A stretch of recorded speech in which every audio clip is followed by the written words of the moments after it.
Beastmaster is coming to Final Fantasy XIV, and to say that this is one of the most exciting jobs would be a severe understatement for me, because I've wanted it ever since we saw Beastmasters all over Bozja, and I haven't shut up about it, and it's actually coming in Dawntrail, which is just badass. We've seen Beastmaster in modern Final Fantasy XIV, where Beastmaster involves a primary Beastmaster and their one pet, with the Beastmaster being a melee character such as Lyon with his axe, where Lyon is undeniably the alpha Beastmaster with his titanic pet Lyon, which fits the Final Fantasy XI archetype, where they use melee weapons to fight alongside their pet.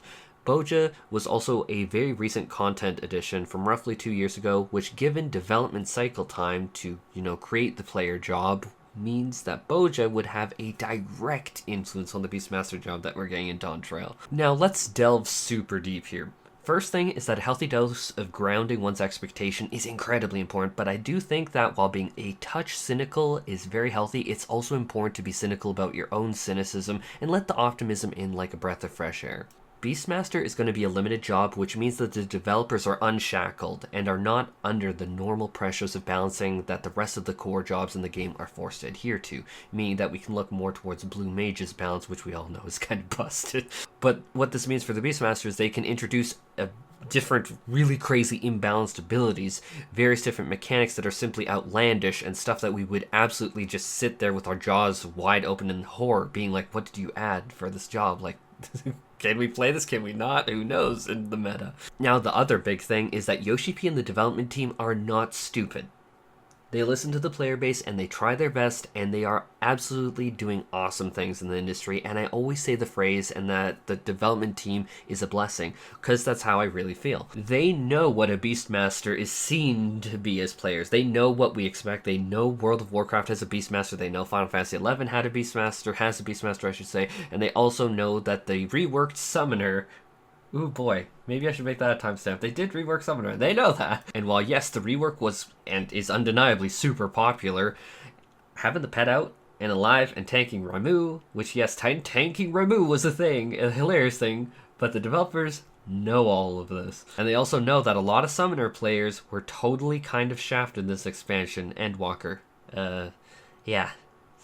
They definitely heard us loud and clear. So I have no indication at this point to believe the most cynical theory, which is that the Beastmaster will essentially be collecting beasts to be like Blue Mage spells and have an almost one-to-one copy or replica of Blue Mage, where rather than have a beast out, which is what you'd expect from a prototypical Beastmaster, the cynical theory is that instead they're collecting beasts like Blue Mage spells. When they use that skill, that it's going to be like a beast animation, but it's just going to be a Blue Mage spell, basically with a beast reskin. So like flying through your spells, it's going to be like, oh, Tiger Claw, rawr, like a tiger animation, rawr, cat thing, and then like crabs, like giving your opponents or whatever. Or like, wow, I'm throwing out a T-Rex, which is going to like slap my enemies with like their stubby arms. Like, I don't think that it's going to be like that. I just don't. I think that's way too cynical. I don't think that the developers, let's be honest, would find this acceptable for their standards, especially given that it's a limited job with more flexibility. I don't think it'd meet their standards at all. Now, what I do believe the developers will do, given the flexibility and breathing room of being a limited job, is really rooted in history. First off, Summoner with Titan tanking Ramuh, like I said, was a thing. Eos and Celine used to be able to take damage. So yeah, they would heal, and they would be able to draw aggro off of you. I'm talking way back in the day, guys, and when I wasn't doing actions. Okay, I was a little bit lazy during some dungeons sometimes. But pets used to also need to path. Summoners and Scholars alike could issue commands to their pets, while, say, I was reviving, I could do Whispering Dawn at the same time, which I continue to think when I play Scholar, oh, that would have been nice. So many body checks, though, this expansion, that didn't really matter. But Scholar's pets used to also be able to buff the team, like Celine used to not just be a reskinned Eos. Never forget. She used to have like an AoE cleanse even, which would have been epic for E8S, E1S even, like that ads phase, you need to like get that down. Or no, she needed the silence. I digress. Or Epic of Alexander Throttles. That would be an amazing case for that. Imagine that AoE cleanse there. Oh boy, that'd be nice. Old summoners had Old and Kindle and the different Eggy command skills, which would command the pet to do something. Like Bob do something, but literally. They also had multiple layers of interactions this way. Like the summoner would be like Eggy command. Okay, the summoner would get a charge of something and then they'd be able to use it elsewhere in their own kit. Like there was these interactions, and I definitely see that coming forth in a Beastmaster. But I digress. digress. Let's get back to it. There has been almost a decade-long legacy of pet stuff in the game, and no, it was never perfect. It always had some kind of issue, but you know what? Beastmaster is a limited job, and so hyper-specific optimizations get to be thrown out the window. Summoner and Scholar have been my jam for a decade, and I've seen pretty much everything with them. And yes, you can still ghost the Scholar actions, guys. You actually still can, so even now, it's not perfect. The next thing is Pokemon collecting. So, Island Sanctuary has been both a hit and a miss for many people. My favorite part of it remains Pokemon collecting, and while no, I am not so narcissistic as to believe that the developers have even found my channel or know that I exist, I can say myself, alongside many others, have made it super clear that we love Pokemon collecting and have been screeching that from the mountaintop. That is like what a lot of the Island Sanctuary for us is just collecting all the rare Pokemon, let's be honest. And I guarantee you, guys, I guarantee you, I talk to them every day. I am not well, different people. We don't talk about specifically this, but you get my point. But I'm not the only person who, if they introduce a Pokemon collecting mechanic into Final Fantasy XIV, will indeed embark on a journey to catch them all. I don't care. It will happen. There will be a video up within 24 hours of it launching of exactly how I collected every single Pokemon, and count on that happening. That's going to happen. The developers, knowing our madness, likely will have a Pokemon collection screen with a Pokecenter to stuff all of these beautiful Pokemon into. On that note, though, I genuinely, highly genuinely believe, based on Eos and Celine's kits, and how Celine was only ever really removed from the equation for balancing reasons that have hence been resolved by deleting Celine outright, that each beast for the Beastmaster will have its own abilities and perks. Will it be like a massive, like, 20 button kit? No. It's not going to be that. I cannot imagine that. If it is, I'd be amazed, but I don't see it. Maybe just like 3 things. But, oh yeah.